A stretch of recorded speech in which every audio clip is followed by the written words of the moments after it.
बेकार पड़ा रहता है। फिर ये करता क्या है यूरिया? ये यूरिया शेप की माटी में जब जाता है तो छोटे छोटे जो कीट होते हैं, जंतु होते हैं, माइक्रोब्स जिनको कहते हैं, उनको मार डालता है। हाँ, आप कभी यूरिया का प्रयोग करिए। क्या हमारे खेत की मिट्टी में जो छोटे छोटे जीव होते हैं उनमें से कुछ तो आंख से दिखते हैं, कुछ नहीं दिखते हैं। जो आंख से दिखते हैं उसमें से एक है गांडूल, अर्थवॉर्म। उसको पकड़िए और उसके ऊपर यूरिया डालिए, 3 मिनट में तड़प तड़प के मर जाता है। तो जब हम टनों टन यूरिया डालते हैं तो गांडुल मर जाता है, और गांडुल जैसे करोड़ों जीव मर जाते हैं। उनके मरने के बाद क्या होता है कि मिट्टी में वो डिकम्पोज हो जाते हैं, मिल जाते हैं। तो उन गांडुल के शरीर में जो माइक्रो न्यूट्रिएंट्स हैं, सूक्ष्म पोषक तत्व, वो मिट्टी को मिल जाते हैं, और इसलिए 1-2 बार पीक अच्छा आ जाता है। तो यूरिया की भूमिका जो है वो हत्यारे की भूमिका है, और ये भूमिका कुछ इस तरह की है। आपको समझाने के लिए एक उदाहरण दे रहा हूं कि अगर आपके घर में कोई व्यक्ति मर जाए, आप उसका अंतिम संस्कार मत करिए, जलाइए मत, उसको जमीन में खड्डा खोद के गाड़ दीजिए। थोड़े दिन में वो मिट्टी में मिल जाएगा। अब उस मिट्टी पर एक आम का झाड़ लगा दीजिए, सबसे जास्ती आम का फल उसी झाड़ पे आएगा। ये मैंने खुद करके देखा है। कोई गाय मर जाए, भैंस मर जाए, उसको जमीन में खड्डा खोद के गाड़ दीजिए, आम का झाड़ लगा दीजिए। सामान्य रूप से आम का झाड़ 3 वर्ष के बाद फल देता है, लेकिन गाय को जहां दफन किया है वहां लगा दीजिए तो 2 वर्ष में ही फल देता है, और कम से कम 4000 आम पहले ही साल में मिल जाएंगे आपको। कैसे हुआ? गाय के शरीर में जो माइक्रो न्यूट्रिएंट्स हैं, कैल्शियम है, मैग्नीशियम है, आयरन है, सिलिकॉन है, कोबाल्ट है, मनुष्य के शरीर में भी है, गाय के शरीर, वो मिट्टी को मिल जाते हैं, उनकी ताकत पर पीक आता है। तो कई बार शेतकरी को ये भ्रम हो जाता है, गैर समझ, कि यूरिया डालने से बहुत पीक आता है। वो एक ही बार आता है जब जीव मरते हैं, और दूसरी बार डाला तो मरने के लिए कोई जीव बचा नहीं, तो पीक नहीं आएगा। फिर वो अपना सिर पीटता है शेतकरी। फिर क्या सोचता है, मैंने कुछ कम डाला तो अगली बार उससे भी ज्यादा डालता है, फिर अगले साल और ज्यादा डालता है, और डालते डालते हालत वहां पहुंच जाती है कि यूरिया डालते डालते वो खुद मर जाता है, आत्महत्या कर लेता है। कारण क्या है? यूरिया की मात्रा बढ़ती जाती है और यूरिया का भाव भी बढ़ता जाता है। 15 साल पहले 70 रुपए का 50 किलो यूरिया था, अब 270 रुपए का 50 किलो। 15 साल पहले डीएपी 4 रुपए किलो था, अब 22 रुपए किलो। तो यूरिया डीएपी का भाव बढ़ा तो खेती का लागत खर्च बढ़ा, लागत खर्च बढ़ा लेकिन उत्पन्न नहीं बढ़ा, तो खेती घाटे में आई। तो वो बैंक से कर्जा लाया, कर्जे पर 14% का ब्याज भरना है, और वो भी चक्रवर्ती ब्याज भरना है, कंपाउंड इंटरेस्ट। और कभी अतिवृष्टि अनावृष्टि हो गई तो हाथ में शेतकरी के कुछ नहीं है, तो बैंक वाले आके खड़े हैं कि लाओ पैसा वापस। तो अपनी इज्जत बचाने के लिए जहर पीता है और आत्महत्या कर लेता है। हर साल भारत में 56,000 शेतकरी आत्महत्या करते हैं, हर साल। महाराष्ट्र उसमें हाईएस्ट है। पिछले साल महाराष्ट्र में 856 शेतकरी ने आत्महत्या किया। आंध्र में लगभग 750 है, संपूर्ण भारत में 56,000, और इस साल भी यही हाल है। तो शेतकरी को आत्महत्या से अगर बाहर निकालना है और खेती को केंद्र बिंदु मानकर कुछ कराना है, तो उसका एक ही उपाय है, गाय का शेण और गाय का मूत्र। यूरिया डीएपी से खेती करके शेतकरी जिंदा नहीं रह सकता, क्योंकि यूरिया डीएपी से खेती करने से खर्चा इतना बढ़ता है। 1 हेक्टेयर का खर्चा 15 साल पहले मेरे घर में 1,500 रुपए आता था, लागत खर्च, कॉस्ट ऑफ प्रोडक्शन। अब वही 1 हेक्टेयर का खर्चा 14,000 रुपए ये साल में आता है। 1 हेक्टेयर में पहले मुझको 12 क्विंटल कापूस आती थी और 2500 रुपए क्विंटल के भाव में मैं बेचता था, तो मुझे लाभ होता था। अब इस साल 1 हेक्टेयर में 3-3.5 क्विंटल कापूस आई है और भाव उसको 1700 रुपए क्विंटल है। मेरे जैसे शेतकरी सिर पीट रहे हैं, अपना क्या करें। इसलिए हमने सुप्रीम कोर्ट को कहा कि अगर भारत के शेतकरी को आत्महत्या के दुष्चक्र से निकालना हो तो एक ही रास्ता है, गाय का शेण और गोमूत्र। क्योंकि 1 किलो शेण है तो 33 किलो खत बनता है, और गाय के शेण को उपयोग करें तो 1 एकड़ में 8 क्विंटल कापूस मिलता है। गाय के शेण को उपयोग करें तो 1 एकड़ में 25 क्विंटल गेहूं मिलता है। गाय के शेण का उपयोग करें तो 1 एकड़ में 70 से 80 टन ऊस मिलता है।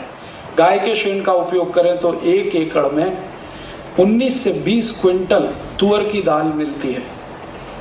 गाय का शेण उत्पन्न करें तो 1 एकड़ में रोज लगभग 50 से 60 किलो भाजी पाला टूटता है।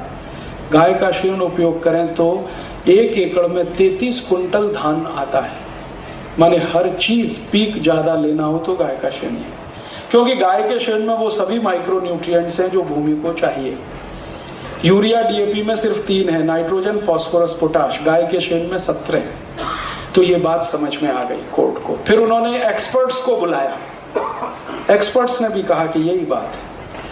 तो फिर डिसीजन देने में उन्होंने देर नहीं किया और ये डिसीजन आ गया। अब डिसीजन ये कहता है, जजमेंट ये है कि गाय का कत्ल नहीं होना चाहिए। और दूसरा जजमेंट का पार्ट है कि भारत की सभी राज्यों की सरकार को इसकी जिम्मेदारी लेनी है कि उनके राज्य में गाय का कत्ल नहीं हो। और जजमेंट का तीसरा पार्ट है कि भारत का हर नागरिक जिसको संविधान से अधिकार है नागरिकता का, अब उसकी जवाबदारी है कि वो गोरक्षा करे। और आपको सुनकर आश्चर्य होगा कि ये पहला जजमेंट है सुप्रीम कोर्ट का जिसमें कोर्ट ने कहा है कि भारत के नागरिक को गाय बचाने की जिम्मेदारी लेनी है। सरकार को तो लेनी है, नागरिकों को भी लेनी। माने आप सब इससे बंधे हुए हैं, मैं और आप। अब मैं आपसे कहने आया हूं वो ये कि जजमेंट तो आ गया है, आपको गाय बचानी है, मुझे भी गाय बचानी है। अब ये गाय बचाने का रास्ता क्या है? इसके 2 रास्ते हैं। पहला रास्ता ये है कि आप अपने राज्य की सरकार पर दबाव डालिए कि जल्दी से गोरक्षा का कानून बनाए और महाराष्ट्र में लागू करे और एक भी कत्ल खाने में गाय ना कटे। ये जिम्मेदारी अब आपकी है। इसके लिए क्या करना है? आपके मुख्यमंत्री विलासराव देशमुख जी को हजारों की संख्या में पत्र भेजिए, मेमोरेंडम दीजिए, निवेदन करिए और उनको एक ही बात पूछिए कि आपको भूतपूर्व होना है कि अभूतपूर्व।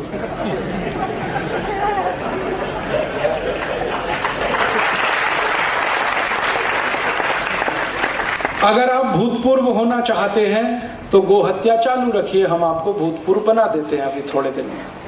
और अगर अभूतपूर्व होना चाहते हैं तो गोरक्षा का कानून पारित कर दीजिए विधानसभा। और महाराष्ट्र में ये आसानी से होगा। क्यों? क्योंकि महाराष्ट्र को तो विधानसभा में पारित करने का कुछ जरूरत नहीं है, पारित हो चुका है। राष्ट्रपति का सही नहीं हुआ है उस पर अभी तक। कानून तो बन गया यहाँ। जब यहाँ युति सरकार थी ना, शिवसेना बीजेपी की, तभी ये कानून बन गया था विधानसभा में, तो पास हो गया। राष्ट्रपति के पास गया नहीं सही के लिए, वो पड़ा हुआ है। तो इतना करना है कि मुख्यमंत्री इसको जल्दी से राष्ट्रपति के पास भेज दो। राष्ट्रपति तैयार है सही करने के लिए, क्योंकि 100% वेजिटेरियन है।